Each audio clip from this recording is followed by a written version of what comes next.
I know the first talk was a downer, but I had to get y'all your attention and get you to the place where we could talk about what we're talking about now. So, are we ready? We ready? All right. Cool.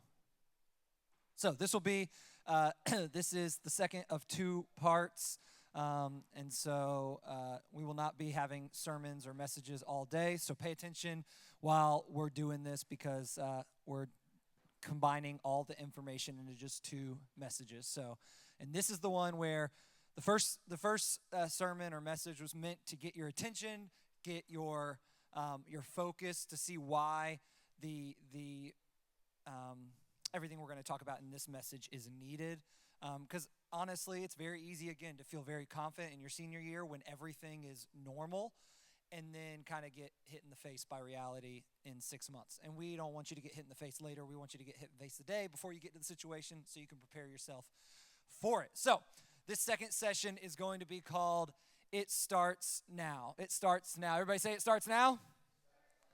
All right. So, we kind of hit on that subject at the end of the last session and are going to really talk about what starts now for the rest of this session. So I'm going to pray and then we will start. Heavenly Father, I thank you for this time. I thank you for our seniors, both those that are here and not here. And I thank you for your word and for wisdom. And I pray that everybody here would really pay attention and lean into what we're talking about because this is the solution to what we talked about this morning. And we know that there's some wisdom that we all need, and I pray that not only would our students hear it, but they would do it, that they would take action and make their future better. In your name, amen. All right, so it starts now. It starts now is the name of this second session, and that's what we're going to talk about. And there's a message that I did probably 2 years ago at Providence, and probably 3 years ago at United. We did this series called On My Way, which some of you may remember, which is based on a book, not written by me, didn't come up with it. It was based on a book by a guy named Andy Stanley, and it's called The Principle of the Path, which it's really easy to read, and I would advise that you read it. One of the most impactful books for me, and and the whole idea of that book, Principle of the Path, the whole idea of that sermon series that we did called On My Way a couple years ago, and something that a lot of you have heard, this will be kind of a review, is this idea. Direction, not intention, determines destination. Your direction, not your intention, determines your destination. So, where you go, not where you want to go, not where you intend to go, not where you think about going, where you actually go is what determines where you go. And so, for a very simple explanation, if I want to go to the restroom, which is in the back of this building, I have to walk that direction to go to the restroom. And it doesn't matter how much I think about it or how bad I have to go or how much I want to go to the bathroom. If I walk that way or if I walk that way or that way, I'm never going to get to that bathroom because my direction, where I actually go, not my intention, not what I want, not what I plan, not what I desire, the direction is what determines destination. And again, some of this you've heard before, but we're going to say it again because we need to hear it multiple times, especially as it pertains to this transition you're about to go through. If we were to use a traveling example, if you were setting to go to New York City in a non-COVID time, and you thought, okay, I'm going to go there right before Christmas. I'm going to see all the decorations, the lights, the Rockefeller Center. I'm going to go ice skating in Central Park. I'm going to see the Christmas trees. It's going to be amazing. It's going to be cold. So like, and you know, when you go to New York, I never been to New York until I was, how old were we, Ashley? We went like 8 years ago or something like that, 7 years ago. I never been there, and I always thought like, oh, New York sucks. It's probably dirty and terrible and crowded and all that stuff. And then I got there and I was like, man, New York's awesome. I see why everybody wants to go there. It's really cool and there's so much to do and it's beautiful and it was exciting. And then I went back with Karen a few years later, and I love New York. And it's kind of like this. It's like a big deal because it's like the most famous city in the world. So when you go there, it's like I don't know, it's just a little bit surreal. You've seen it in a million movies and TV shows. And so the first time you're there and you're looking up at the skyscrapers and all that kind of stuff, it's like kind of crazy.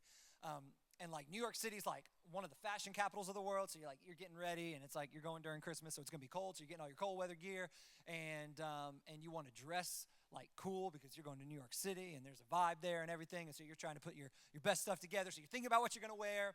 You're thinking about where you're going to go. You're going to go to Little Italy and get pasta. You're going to go to Chinatown and get Chinese food. You're going to go to a Broadway show. You're going to go to a Yankees game. You're going to go to a Giants game, a Knicks game, whatever.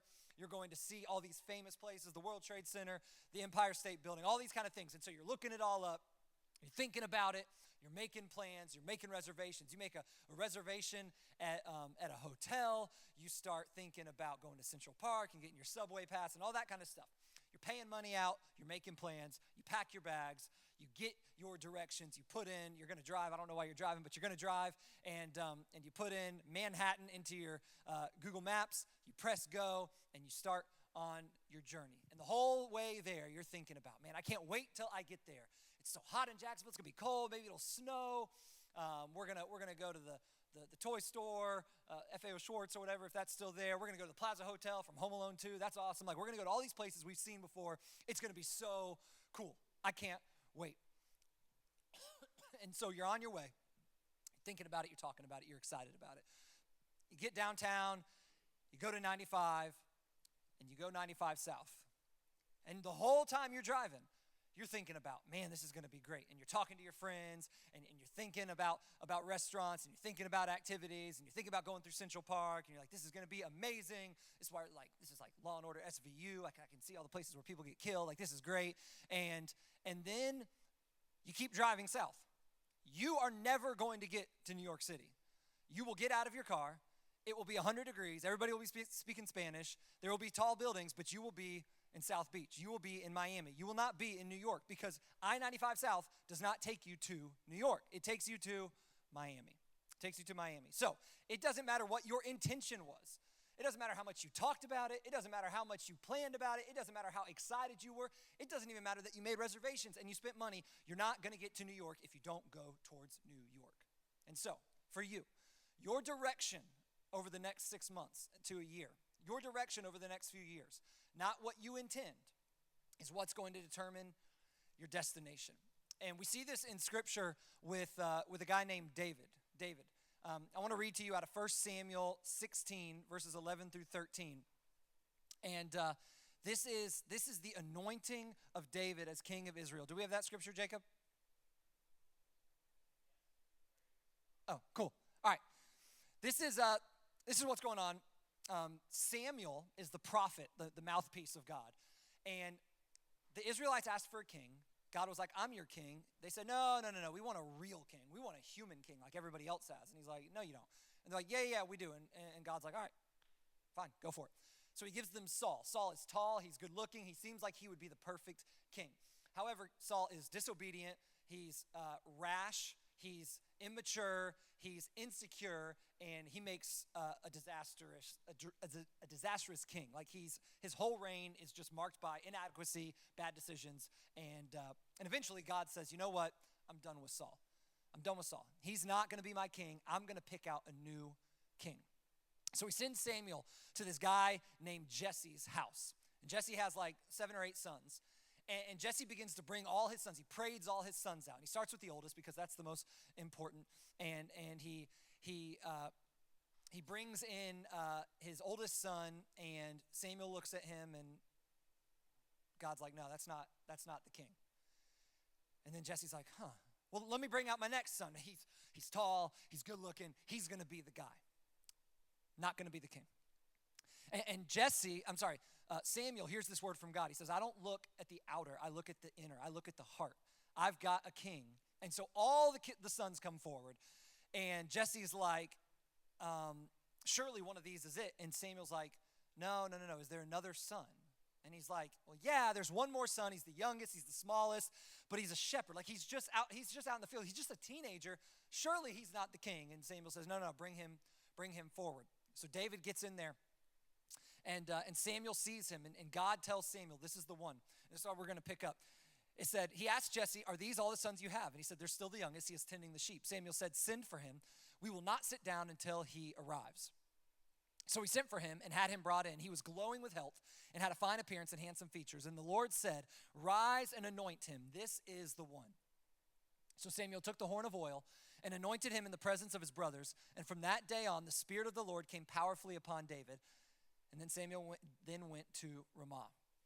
So at this point, David has been anointed king of Israel. He will be God's picked, God's chosen, God's anointed king of Israel. However, Saul's still alive. And although Saul's time is coming to an end, God does not kill Saul, and God does not want David to kill Saul. David's just going to become king later. So he's been anointed. He's been chosen. God has picked him out through the prophet. And at the time, David is 15 years old. 15 years old. So imagine you're sophomore in high school. Some guy you don't know, some old famous prophet comes and he pours oil on your head. He says, you're going to be the next king of Israel. Like that would be a crazy experience. And as a 15-year-old, an immature 15-year-old, you would probably think, oh, great. Like, I don't have to worry about my career. I don't have to go to school anymore. Like, I'm going to be king. Like, I don't need to worry about money. I'm going to be the richest person. I'm going to be the most powerful person. I don't need to worry about finding a wife because I'm going to get a wife because I'm the king. Like, this is going to be great. I don't have to do anything.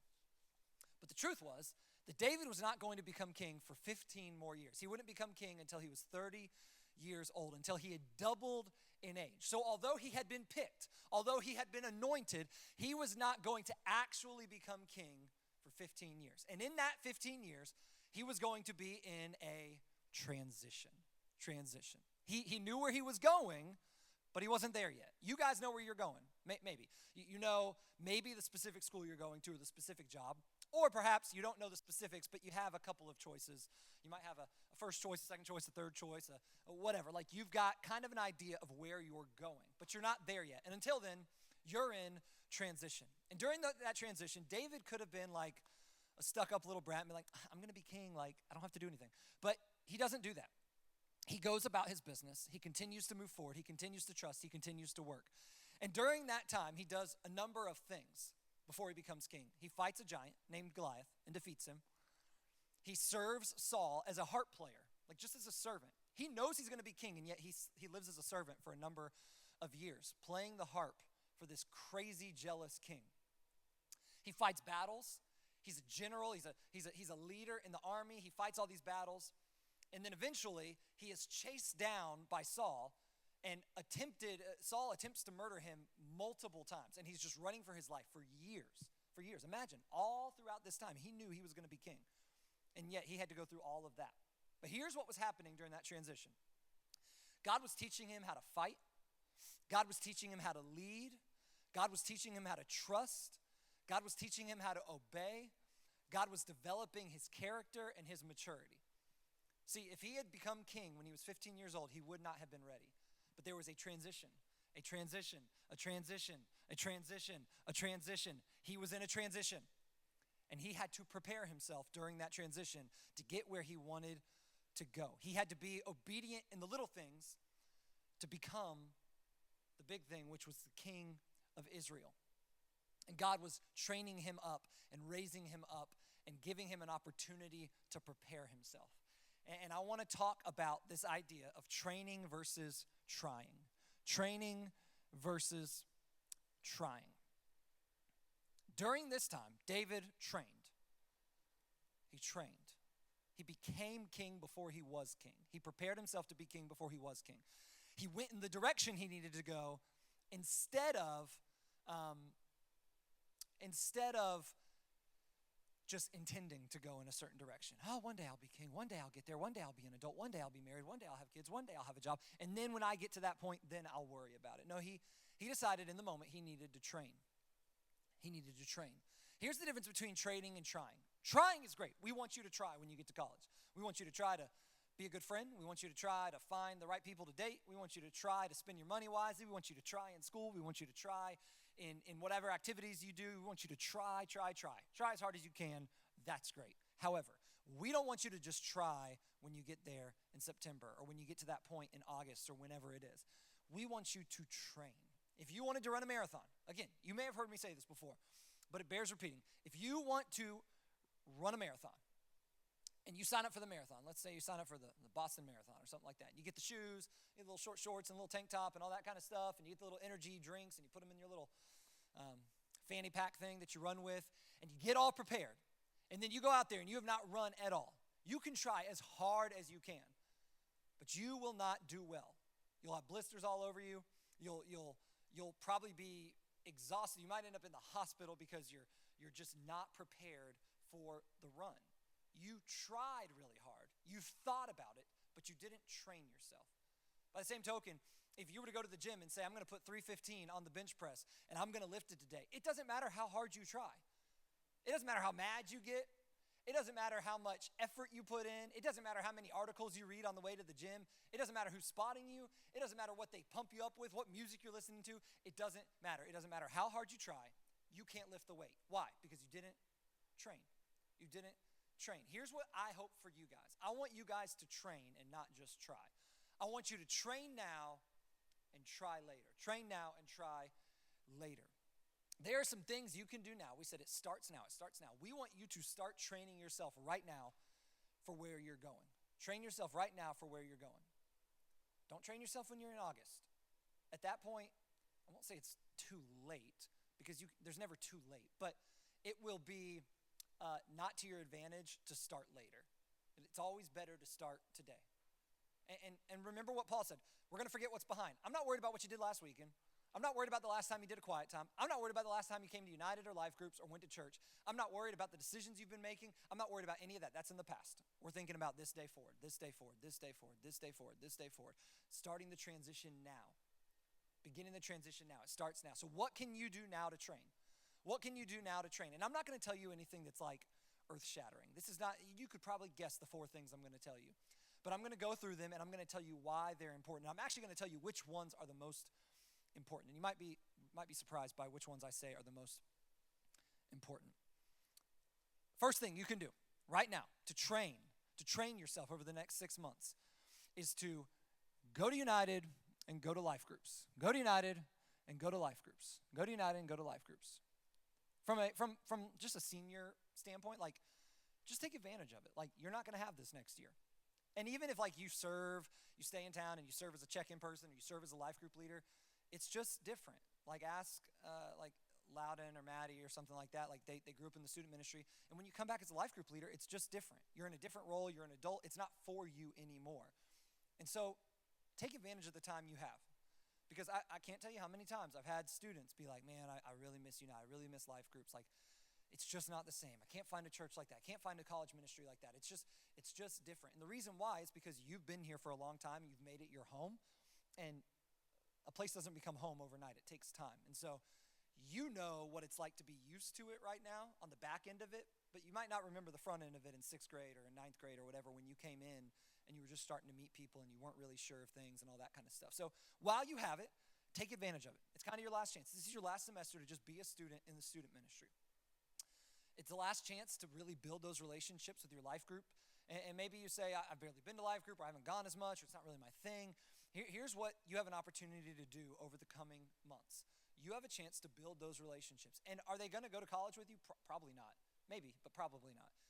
But I was just talking to the seniors from last year. They came over to my house. Some of them came over to my house last Sunday.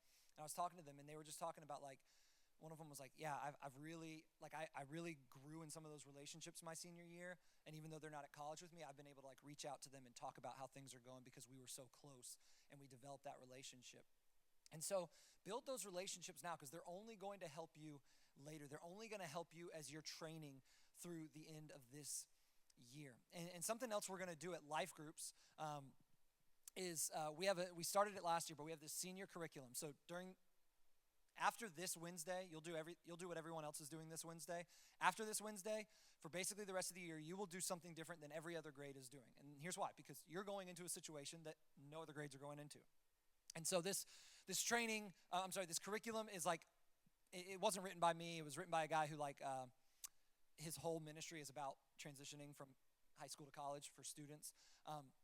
And so there's all kinds of things. We'll talk about spiritual things, but we'll also just talk about, like, responsibility things like time management, how to find a new church or a group of friends wherever you go, how to use your money, how to deal with classes, and of course, like, spiritually, how to grow in your faith and all that kind of stuff.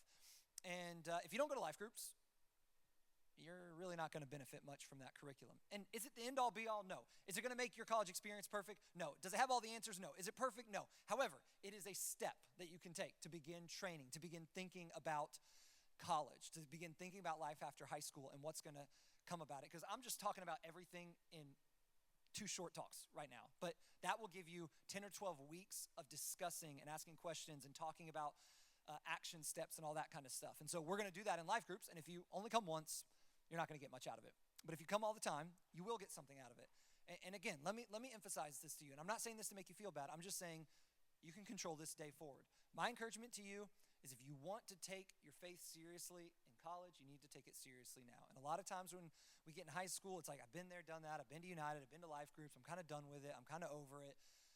But listen, you've got like 4 months, and that's it. Use this time wisely. And again, you will benefit more from going to these things than from working an extra shift a week. I promise you. I promise you. The money, I mean, $1,000, $2,000, it's not worth it. It's worth it to prepare yourself for college. You can always work later. You'll have plenty of time to work in college. You'll have more time to work in college. You have less class and less homework. So like you'll have more time in college than you do in high school. And so take advantage of that right now. The second thing is to serve, Now this is one of the 2 most important things on this list, is to serve. Actually, I'll tell you this. Well, never mind. They're all important. Serve. Here's the thing about a lot of times in senior year, you get tired of it because you've just done it so many times. I've been to United. I've heard the sermons. I've heard Ryan talk. I've gone on the retreats. It's just kind of like, I mean, it's cool, but like I'm kind of over it. One of the reasons a lot of times we get over it is because we never transition from being a consumer to a contributor. And so in 6th grade, consumer. You're just taking it all in, taking advantage of the system, and you should. You're a 6th grader. This is for you. And it's still for you in senior year, but at some point you've got to start transitioning to, I'm going to serve, and I'm going to leave a legacy, and I'm going to raise other people up because that's what other people did for me. There were guys in the ministry that raised you guys up. There were girls in the ministry that raised you guys up, that you looked up to, that whether they knew it or not, that you saw in worship, and you saw how when you are just little 6th graders and you're so awkward sitting on the front row, you were looking at other juniors and seniors, looking at them and thinking, wow, look at them. Like, look how they worship. And you started doing what they did, whether you knew it or not. And you can be that for other people. Maybe your role changes at United. Maybe your role is more so, I'm going to serve and lead than just come for me. And so I'm going to encourage you to do something at the end of this. I'm going to say, if you've never served, if you're not currently serving, I want you to go to Jacob and sign up to serve. And you may serve 5 times between now and the end of the semester, or 3 times. It may barely be anything, but it's a start. If you don't do it now, are you going to go to some random stranger that you don't know at a ministry that you don't know and all of a sudden sign up to serve? Maybe. Probably not. Maybe, but probably not. And so at the end of this, if you're not serving in any way, I'm going to encourage you to sign up to serve just for this last semester and to begin the habit, because you can leave a legacy here and it can change the way you look at student ministry, because it will put more responsibility on you. The third thing is to go to big church. Remember what Cutter said, like going to big church is important because when you graduate, you're going to have to go to big church. And you might go to a college ministry or something like that, but still, you're going to have to go to something that's not student ministry at Beach Church. You're going to have to go somewhere with a pastor that's not me or Jerry. You're going to have to go somewhere where you don't know people, or you're still going to be in Jacksonville, but you're going to have to go to Beach Church, but now you're an adult, and now you don't have like a ministry directed towards you, and it's just different. And so you're going to have to learn how to do that. And if you've never done it before, you're not going to do it. You might, but you're probably not going to do it. And so one of the reasons why Cutter was able to easily find a church was because he was so committed to it in junior and senior year. And so when he went, remember what he said in the video? He said, I have to go alone most weeks. When I was a freshman, I had to go alone most weeks, or I had to find rides because I I didn't have my car, or I'd have to walk. But I did it most weeks because I was so used to doing it. If you're not used to getting up by yourself, if you're not used to going to church, you're not going to go when you get to college. Or you're not going to go when you're going to UNF and nobody makes you anymore. If you've never gone before, you're never going to start going. And I can tell you, just based off of serving in big church, who is going to stay involved in church their first year and who isn't. Almost without fail. And it's not a mean thing. I'm not saying it's like doubt people. it's just like, it's just so rare for a student to not serve and not go to big church and all of a sudden turn it on when they get to college. It's so rare. Even the people that do all that, it's hard for them. But especially for the people who don't, it doesn't usually work. And you may say, well, why go to big church and United? Isn't one time enough? Again, if you only go to United and you go every week and you never go to big church and then you graduate into going to an adult ministry, it's going to be very difficult if you're not used to it. And you're going to be looking for things that really came with a student ministry that don't really come with a church. And so I want to encourage you to go to big church. And I know we just ate, and we're going to need to do another stretch break. So everybody stand up. Stand up. Walk around your table a couple times. Do some jumping jacks. Do some push-ups. Stretch out your hamstrings. Stretch out those ribs.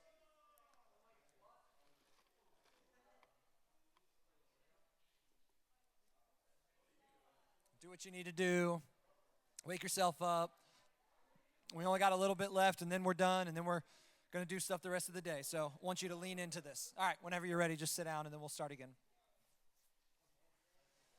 So, training versus trying. What can you do now? Go to the United in Life groups. Serve. Go to big church. And the fourth thing, spend time with God daily. Spend time with God daily.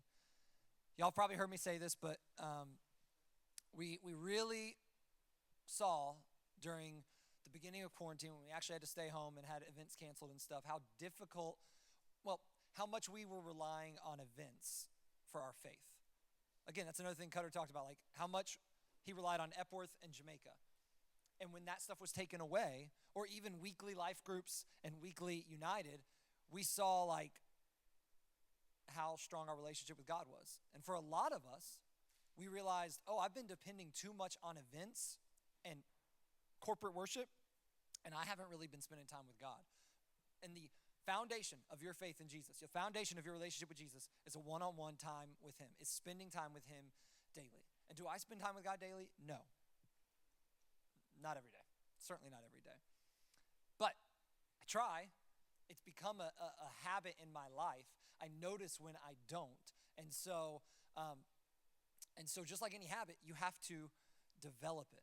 And here's what we want you to do. We want you to build habits now that make it easy by the time you graduate. And so if the day you graduate or the day you get to college and you get in your dorm room and you got your little bed and your comforter and your computer on your little desk and everything's set up and you went to Bed Bath & Beyond and got it all set up and you feel really good and you got some little shelves and some Easy Mac and some drinks in the fridge, little mini fridge and all that kind of stuff, and you're feeling good about yourself, if that day is the first time you've done quiet time, it's going to be really hard. It's going to be really hard because you haven't developed that muscle. Again, it's like going to the gym and trying to lift a certain amount of weight when you never have trained before. Can you do it? Yes, of course. I'm not saying any of this is impossible. It's just not very likely.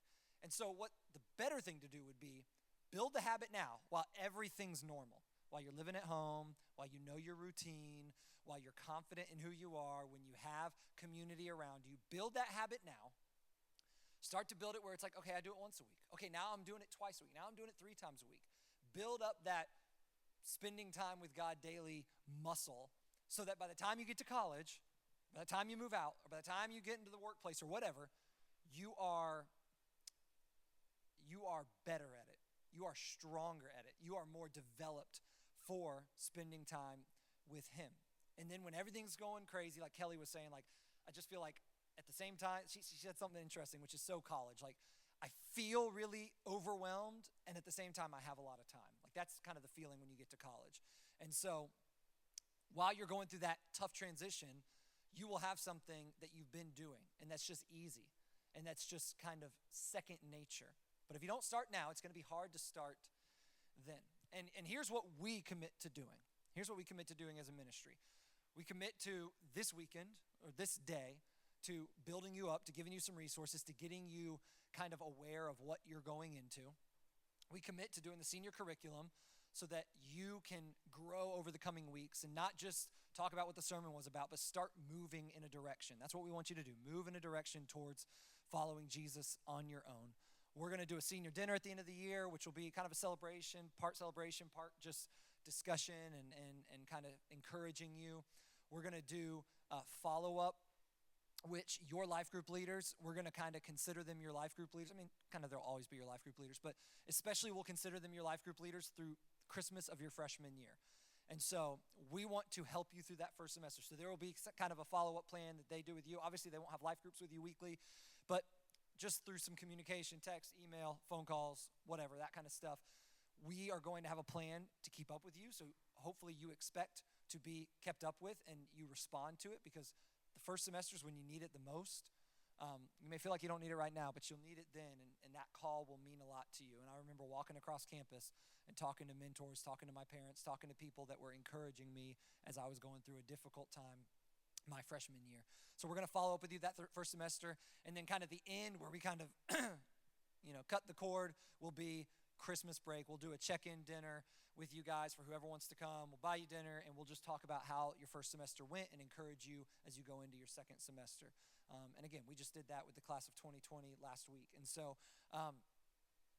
that's kind of our process. We kind of bookend it with events, and we kind of give you some curriculum and follow-up in between to help you through the transition. And again, notice the transition goes from senior year through halfway through your freshman year. It's not just about graduating and walking across the stage in May. It's not just about us saying, hey, you graduated from Beach Students. Congratulations. Here's a journal or a Christian book, and good luck. Like, that's not enough. So we do a full transition. And as you've heard me say before, as our student pastor said to us when we were growing up, we want you to graduate from high school. We don't want you to graduate from your faith. We don't want you to graduate from your faith. And so that is why we're doing all of this transition. And so here's how we're going to close this session.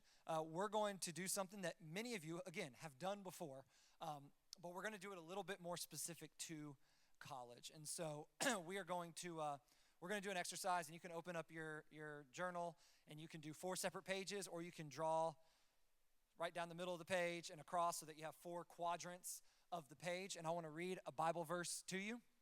It's out of Luke chapter 2:52. And this is about Jesus. We know about Jesus when he was born. We know about when the three, there weren't really three, however many wise men or magi came and visited him. We know about when he escaped to Egypt. We know about when he got left in the temple. And then we have nothing until he was 30 years old. Nothing. We don't know anything except for this one verse. Here's all we have for 20 years of Jesus' life. And it may seem like one small throwaway verse, but it's very, very important. It says, Jesus, during this time, grew in wisdom and in stature and in favor with God and man. He grew in 4 ways: wisdom, stature, favor with God, favor with man. That's really what sums up the Son of God's life for 20 years of his 33 years. And so there's something very important here about Jesus' direction. He had a direction during this time. His direction was that he grew in wisdom, he grew in stature, he grew in favor with God, he grew in favor with men. And so at the end of that time, when he got to the point where he was 30, he was prepared to be the Messiah. He was prepared to be a rabbi. He was prepared to lead people. And so these 4 things that it says each relate to something else. Wisdom relates to mentally. He grew mentally. So in the first box at the top, you can write wisdom and then / mentally or - mentally. So wisdom and mentally, this is like your understanding of the world. This could include your finances.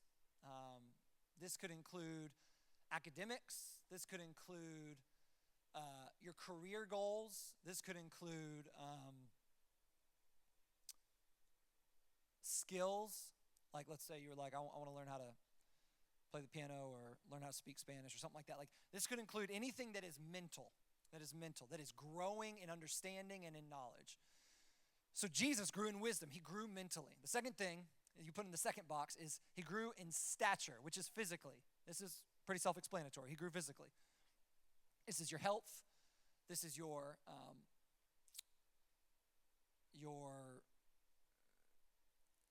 the way you work out, the way you eat, the way you look, your weight, all that kind of stuff. This is just your physical health and well-being, all right? The third thing, he grew in favor with God. Favor with God. We'll say that spiritually, which I don't really like the term spiritually because that infers that there's a section of your life that's spiritually, but really all of your life is spiritually. All of your life has to do with God. But for the purposes of this, we'll say there's your spiritual growth, which again affects physical, mental, relational, all that kind of stuff. And so he grew in favor with God. He understood God better. He grew spiritually. He grew in his understanding of Scripture, in his understanding of God's plan for him, God's purpose for him, all that kind of stuff. And the fourth and final thing is he grew in favor with man. This is relationally. This is relationships with friends, relationships with family. This is relationships with boyfriends, girlfriends, husbands, wives.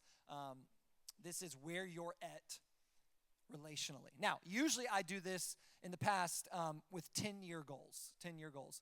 But because we're talking about your transition into college and being in life after high school, I just want to focus a little bit more narrow at the next 4 years, the next 4 years. So I want you to write down how old you will be in January 4 years from now. So you'll probably be 22 or 23, maybe 21, depending on if you're a little bit younger, but 21, 22, or 23.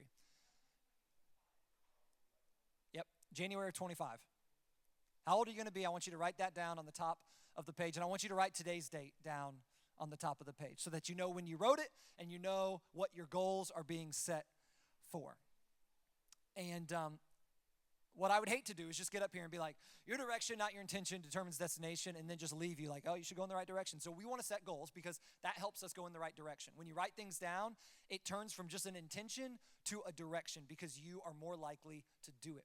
And so we're just going to go one at a time here. And you may go back later and add some stuff, but we're just going to go one at a time. I'll give you a couple minutes for each one. The first one is wisdom. Wisdom. I want you to write where you're going to be mentally in 4 years. Now, before you start, let me just give you a couple of examples. Again, it could be where you're going to be financially, where you want to be, where you want to be academically.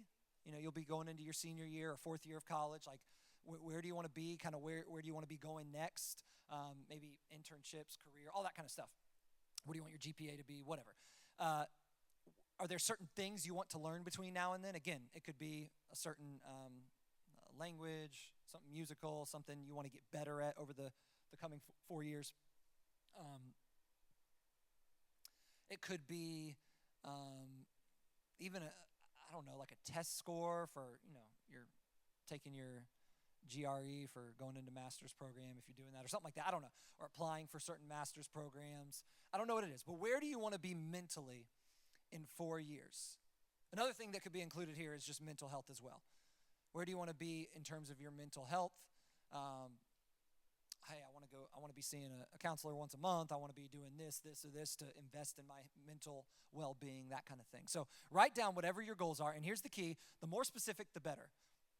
The more trackable, the better. So if you put, I want to have a good GPA, how are you going to really know what is good? But if you say, I want to be at 3.5, well, that's easy to track whether or not you hit it. So take 3 or 4 minutes and just silently think about that. Write down as many things or as few things as you want to write, where you want to be in 4 years.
All right, let's go to the next one.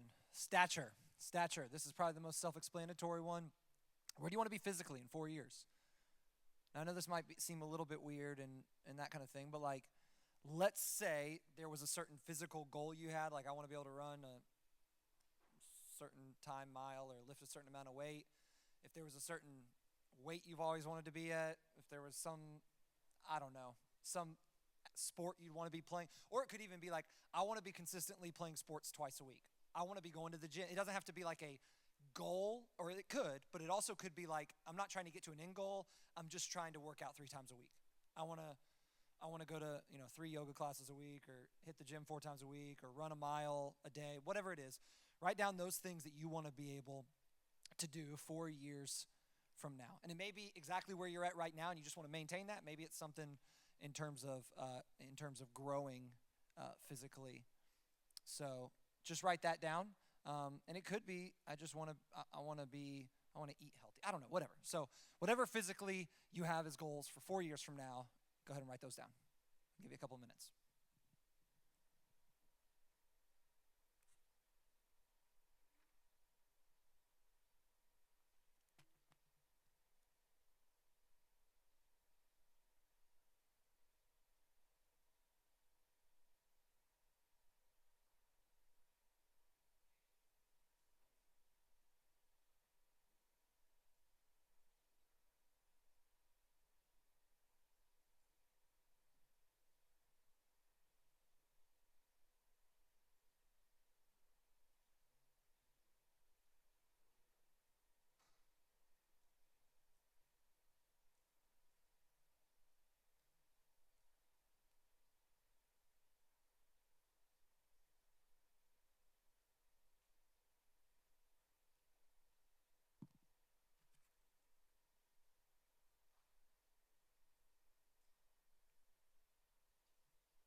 All right, we'll keep moving. Favor with God. Favor with God. Where do you want to be spiritually in 4 years? Where do you want to be spiritually? Maybe you say something like, I want to go to church weekly. I want to be involved in a church. I want to be serving at a church. Maybe it's I want to be in a college life group. Maybe it's something like I want to be leading a kids group at my church, or leading a student group at my church, or leading worship or something like that. It could be like a certain amount of days a week you're doing quiet times in general. I want to average 4 days a week in the Word, or something like that. Something that's really helpful here is write down a name of somebody that you look up to spiritually and just put their name in there. Because sometimes it's hard to say like where we want to be, but we could say like I want to be like that person in their faith. I want to trust God like that person. I want to whatever, be involved or lead like that person or whatever. So I think it's always good to write down a name, whether it's a life group leader, a parent, an uncle, a neighbor, someone that's a little bit older than you, a sibling, that kind of thing. Write down someone who you look up to spiritually and just write their name, because that can kind of give you a mental picture of where you want to be spiritually. But this could also include like I want to do, I want to go on a mission trip every year. I want to whatever. I want to be involved in a campus ministry at whatever school I go to. Anything that has to do with spiritually.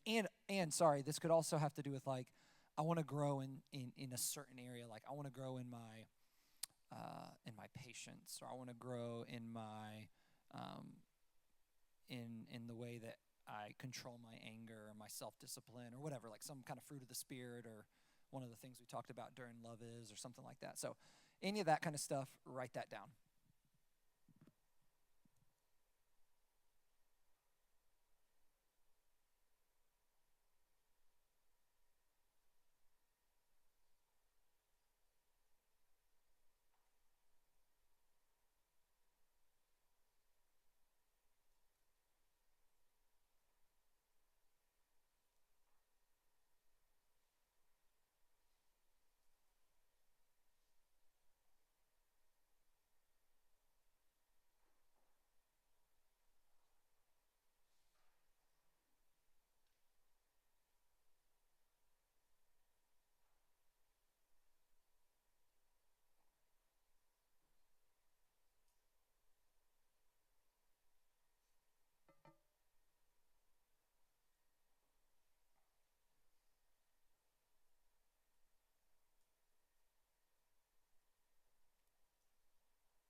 All right, last one. Favor with man. Where do you want to be relationally in 4 years? Think about you're in your senior year of college. Perhaps relationally, you want to be in a committed dating relationship. Maybe you want to be engaged. That's okay. If you want to be married, go for it. Write down whatever you want to be relationally when it comes to that kind of thing. Friend-wise, like, do you want to have a bunch of acquaintances? Do you want to have like 2 really close friends? Is there someone specific that you're friends with right now that you want to still be friends with in 4 years? What kind of relationship do you want to have with your parents and your siblings? Who do you want to surround yourself with? And another really cool way to set goals here is like, how do you want other people to describe you when you're not around? How do you want people to think of you if they were describing you to someone else? Presumably, we wouldn't want all of our friends to be like, he's a jerk. She's always impatient. She's self-centered, whatever. Like, we'd probably want people to say certain nice things about us. And so what kind of friend do you want to be to other people? So where do you want to be relationally with other people?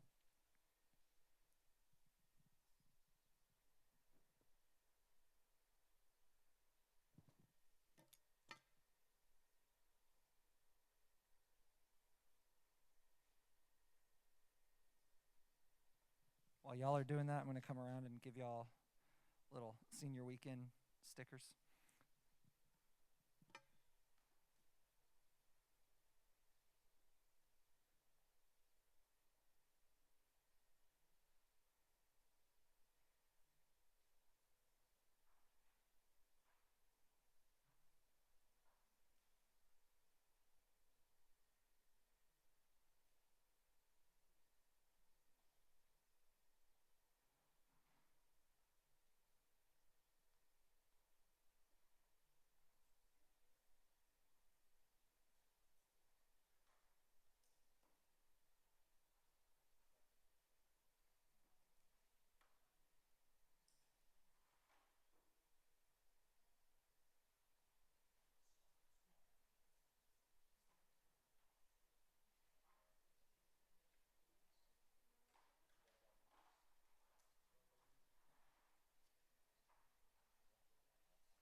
We'll give you a couple more minutes to finish up.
All right.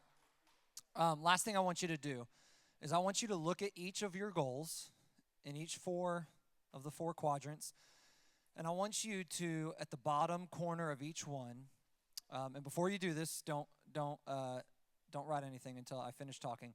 I want you to grade yourself with how you're doing right now in those areas. Now, what I mean by that is not that, wait, is not that you're there yet. And so let's just say physically you were like, I want to lift this much weight or something like that. And like, well, I'm not lifting that, so I'm an F. No. We're talking about the steps you're taking to get there, like intention versus direction. If you are headed in the right direction to getting the goals you want, you put an A. You're not there yet because they're goals. Like, obviously you're not there yet. But if you look at your goals and you're like your goals relationally, and you're like, I'm not the kind of friend or the kind of boyfriend or girlfriend or treating relationships the way like I need to get to that place. I'd have to put myself at a D or something like that. Like, or I want to be at a certain place in my career, but I don't try at all in my jobs or at school or whatever. Like, I'm going to have to give myself a C. If you're getting all C's in school, you probably should give yourself a C. Like, you shouldn't give yourself an A. So whatever your goals are, I want you to grade yourself from A plus to F on each section where you think you are right now in terms of going in that direction. Just be honest with yourself. If it's a low grade, that's okay. This is just for you, not for the world to see.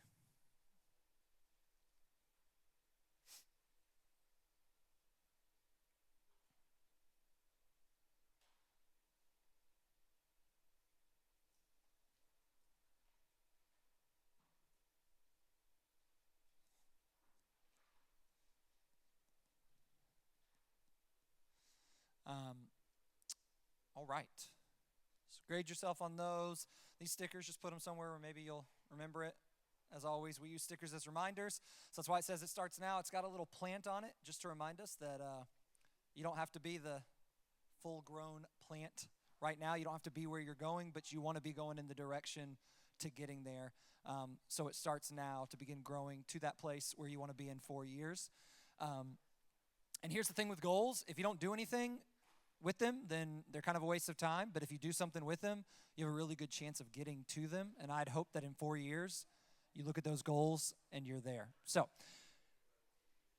last thing we're going to do is we're going to show you a video, 2 more interviews. And these are with 2 of our former students, one that went away, one that stayed at home, one that's in her first year, one that's in her 3rd year. And they're just going to share about what they did in their senior year to prepare them for college. So they're going to focus in a little bit more on that whole idea of starting right now. So check out these 2 interviews, and then we'll talk about what we're doing next. Hi, I'm Abby. I go to Davidson College in North Carolina. My first year here, my first semester. Yeah. All right. Well, Abby, tell me, what are some things that you did during your senior year to prepare yourself for life after graduation? So I think a big thing my second half of my senior year especially was I really leaned into my life group. I think we all kind of did. Like we got really close and we talked to each other outside of groups all the time. And that was really helpful. One, because like the point that you're at now, senior year, is like super stressful trying to figure out like where you're going and like what's going to happen, but you're all going through it at the same time. So like it's just a really good like outlet to like pray about that stuff together and talk about that stuff together. But also now I'm still talking to people in my life group and like still getting advice from them, and we're still holding each other accountable, which is really important because like I'm not going to ask someone that I just met a week ago here to hold me accountable for something, but I Yeah. still like want, and I still need that like community of people that like know me and love me and want the best things for me. Like they can still hold me accountable, and we can still like check in on each other and see like make sure that like we're spending time with God and like on top of our stuff, so that's been really helpful.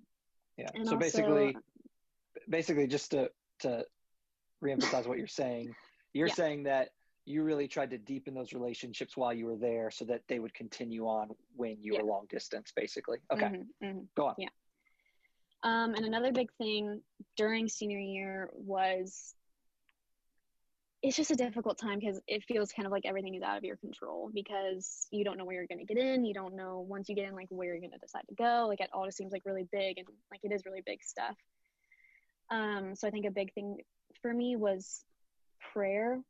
And that like really helped me prepare to come here because like once I like prayed about it and I like gave it to God, like gave those decisions of like where I was going to go to God and like how it was going to go, it became a lot easier to kind of like deal with it, I guess, because I like was just recognizing like it is out of my control, and it's fine because like God's going to put me where I need to be.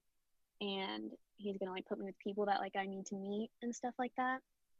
So I think that was really helpful. And like even now, like prayer is like really important because I'm not with like a community of believers as often as I was. So like me talking to God by myself is like really important, like with my relationship with him.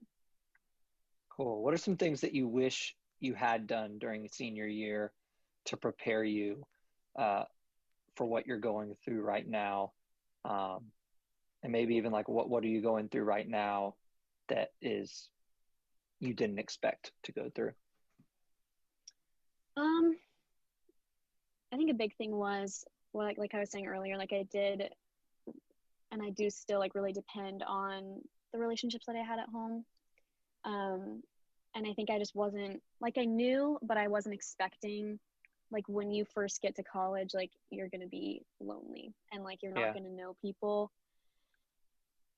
And so like yes, it is a good thing to like maintain those relationships at home and still have those, but it's also really important to like understand and like realize like it isn't going to be the same like once you get here, and like there's going to be times where you feel like you're alone and stuff like that. And so it's like really important to just like know that going into it so you don't feel like I'm doing something wrong. Like you're not doing something wrong. Everyone's just going to be like lonely, but you're going to Yeah. meet people and it's going to be fine. Yeah. Just like know like for a little bit it's not going to be like the most fun. Yeah. I think it really takes time. And that's where it's like you really have to be ready to be able to lean on God, because you're going to have that lonely place in the beginning, no matter what you do, sororities, Mm-hmm. fraternities, sports, like you're going to have that. And you're going to need to be able to really lean on God right away up front. Yeah. Mm-hmm. Last thing is, why do you think it's so important for our current seniors, our class of 2021, to begin preparing right now for life after graduation?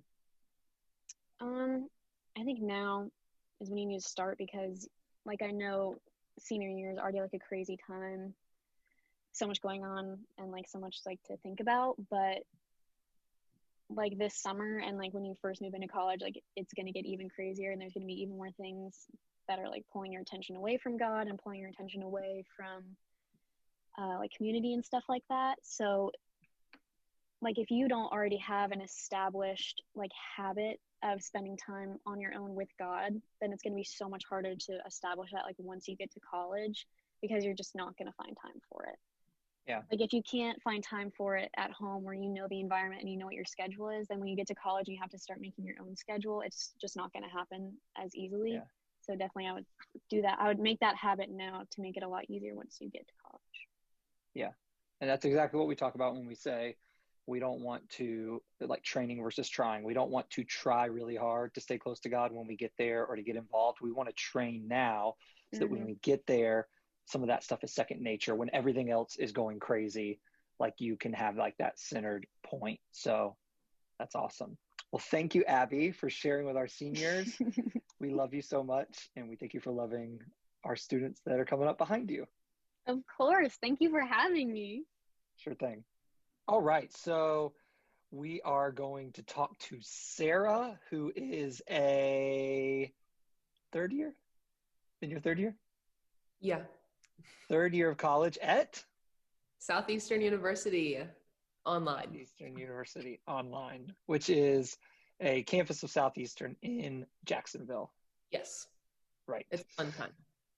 Awesome. And so Sarah grew up in our student ministry and graduated from our student ministry, and so we wanted to just hear from her a little bit about starting your transition while you're still in high school and some things that you did to help you as you went into life after high school. And so the first question I'll ask you is, what did you do during your senior year that helped prepare you for life after high school? I think the biggest thing I did that helped a lot was like developing a routine in my day, because like obviously school takes out like a big part of your day, but having that like set routine, or even just like, okay, like today I'm gonna do like get this, and this done, and like not like settling for not doing all of those things, but making sure like you have like a checklist of the things that you're doing every day, and being proactive and intentional about getting those done definitely helped a lot. Because even if it was something small, like making sure you're studying in high school, it transfers over into your classes for college and everything, and making sure you have that like um, discipline to like get all of that stuff done. And the same thing goes for like quiet time. If you're developing a routine in high school with spending time with God, then that's going to carry into college. But if you don't have that foundation, then when you get to college, you're going to be like, oh no, what do I do? Yeah. So sure, you start that now. It's important. Yeah. I think that I don't think most of the time, most cases, uh, students will have far, far, far more time in college than you do in high school. Yeah. And it's easy to think, well, then I'll have time to do everything. But when you have a lot of time, but you're not determining how you're going to use that time, and you don't have a system or a routine or whatever, then it makes it very easy to literally just watch streaming shows 20 hours a day, which it's fine to watch streaming shows in college. You should, but we want to take advantage of that extra time and use it for the things that are actually important. Second question is, why do you think it's so important to start preparing now instead of, right before you go to school or even once you get to school?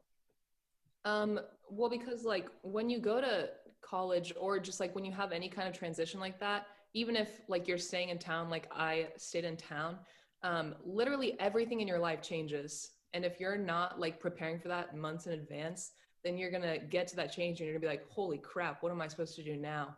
Like, even like you were saying, like extra time, if you're not preparing for that extra time that you're going to have, it's going to be wasted, or it's not going to be used to like the fullest potential if you don't start kind of preparing in that. And like you just like want to be the most ready for your transition that you can be. So the earlier you start preparing, the better it'll turn out. Mm. What was something that you did not expect and you weren't prepared for?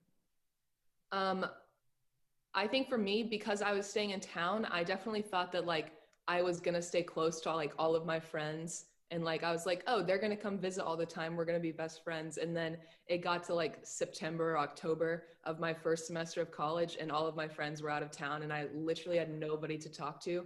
And I didn't like keep in touch that much with the people that were staying in town, because I was like, oh, I'm gonna have my friends that live in Gainesville and live in Tallahassee.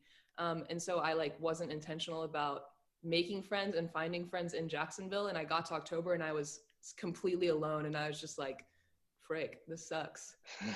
And what was one thing that you feel like, because you prepared during high school, that you were prepared for once you got to college? I think like developing that routine, and just like being intentional about the way that I spent my time in high school definitely helped me when I got into college, because I had all this extra time to do other fun things, because I had those like set out like study times or quiet times or just intentional times to do a certain thing. I already had those like laid out in my day. So it was a lot easier to kind of like add stuff in as I went. Yeah. Which was very helpful. Yeah. Well, awesome. Do you have anything else to add? Anything else you want to tell the seniors about preparing now for the future? When you're looking for friends, find ones that really love Jesus, because you want them to bring you closer to him, not farther away. Yeah, it's good. And one of the things we'll talk about, or that we talk about when we have like our senior curriculum, which seniors will start in a couple of weeks, is like finding new community and like how to do that, and like the importance of it, because it may be the first time you've had to do that in like maybe like since middle school or elementary school or whatever. And so that's something that we're not necessarily used to. So we have to be ready for, and know what we're looking for and all that kind of stuff. So that's a good point. All right. Well, thank you, Sarah. Love you so much. Bye-bye. You're so welcome. Love you so much. See. All right. And then before we go, we're just going to watch one more shorter video that's just from a bunch of our seniors in past years. And then we are going to get in cars. We will not come back here. You will load up into whatever cars, but we actually need a seatbelt this time, so don't put like 18 people in the van. And we'll go to main event, and no one can drive with will. So let's watch this video and take the encouragement from a lot of our former students, and then we'll go to main event and have some fun. Hey guys! First of all, I just wanted to say happy graduation. Super proud of all of you and all the awesome things that you guys are going to be doing. Some advice that I have for y'all is just to embrace the change that's coming. Obviously, y'all know things are going to look different. You're going to be at a new school, be in a new city, your friends are going to change, but your relationship with the Lord also might look a little different.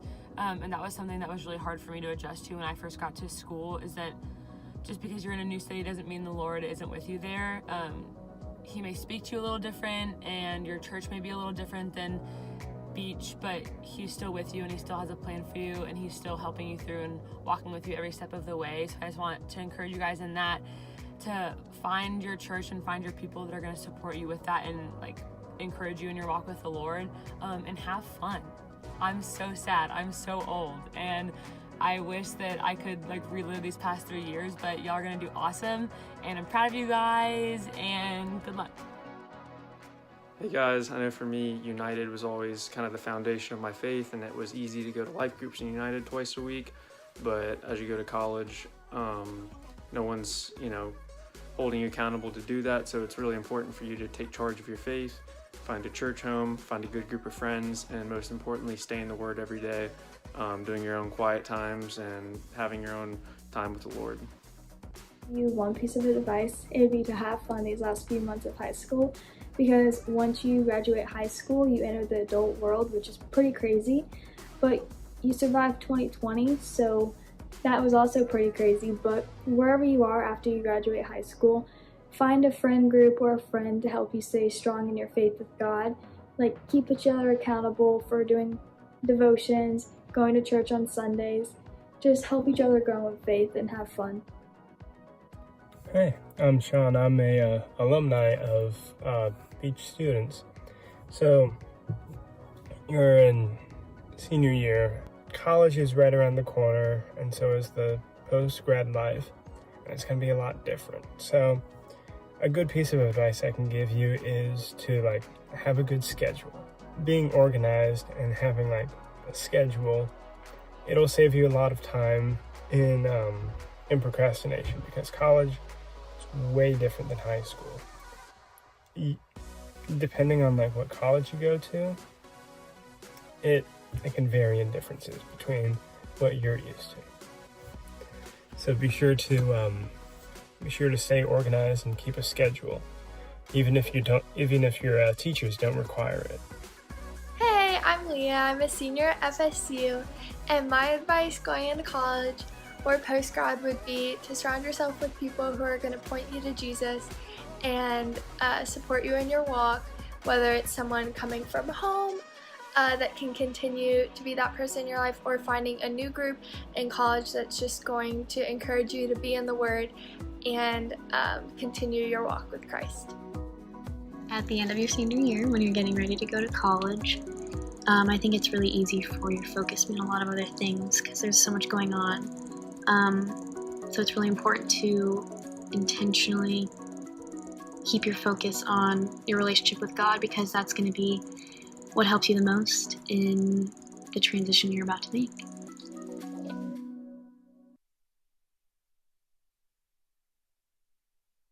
Right.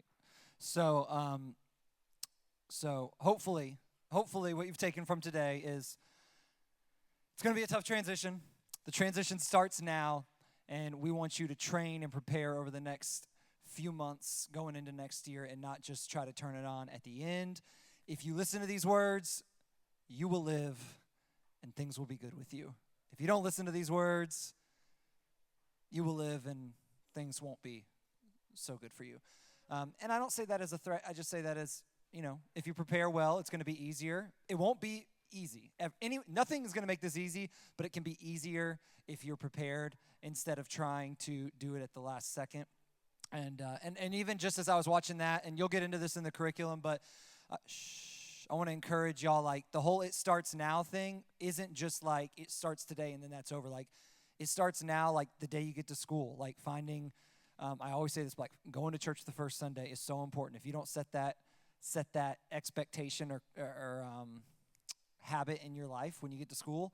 A lot of times it'll be the end of the first semester, you haven't gone once. The end of the first year, you haven't gone once. And you'll get there 4 years later, and you're like, the only time I went to church was Christmas and Easter with my family. So, like, it starts now is kind of the mentality you have to have all the way through, especially right now, and especially when you get to wherever you're going, making that decision and priority right when you start and not waiting on it.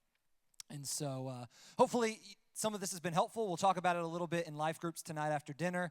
Hopefully you know how much we love you. Hopefully you know how much we care for you. Hopefully you know how much former students love you to share their experience and share their time. And if you don't believe me, hopefully you'll believe them, because they're still 18, 19, 20, experiencing it as we kind of are on this day right now. They're experiencing college, and it'll all be a little bit more difficult with COVID. Hopefully a little bit easier for your class than last year's class, but nonetheless, that's going to make things even a little bit more difficult because it just has shut down a lot of normal college activities. So just kind of keep that in mind, and I'm going to pray, and then we're going to go. Lord, I thank you for this time. I pray for each of these students. I pray they wouldn't be discouraged, but that they would be kind of hit with a dose of reality, and that reality would drive them to make changes now, to train now, to go in the direction they need to go right now, that they would make decisions today that will lead to fruit and growth for them tomorrow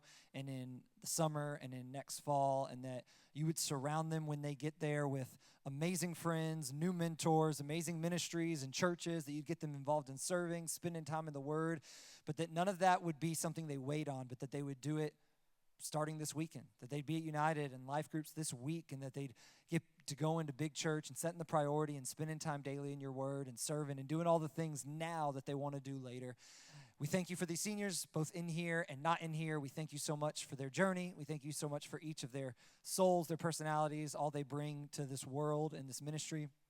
I pray the rest of this day would be fun and enjoyable for them, because it's a special time for them. In your name, amen.